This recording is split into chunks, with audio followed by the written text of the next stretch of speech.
ভালো বীজ রোপণ করা হয়েছে, ভালো মানে হেলদি। ল্যাংড়া আম মানে লুলা হয়ে আসবে না, ল্যাংড়াই হয়ে আসবে, বুঝলে তো? এত ভালো বীজ ঢোকানো হয়েছে, কিন্তু ভুল কোথায় হয়েছে? ভুল হয়েছে ঘুমোতে গেছে।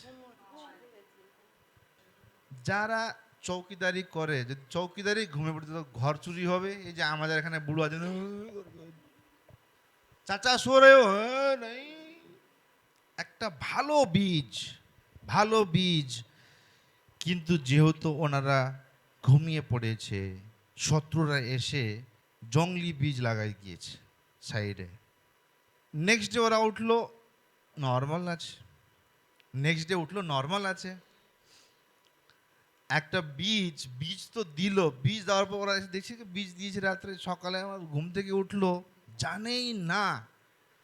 কতবার এরকম হয় আমাদের জীবনে, আমাদেরকে নিজেকে নর্মাল লাগে, নিজেকে নর্মাল লাগে যে আমি ঠিক আছি, কিন্তু কখন আপনার ভেতরে দুষ্ট আত্মা ঢুকিয়ে কাজ করতে শুরু করে দেয় আমরা বুঝতেই পারবো না।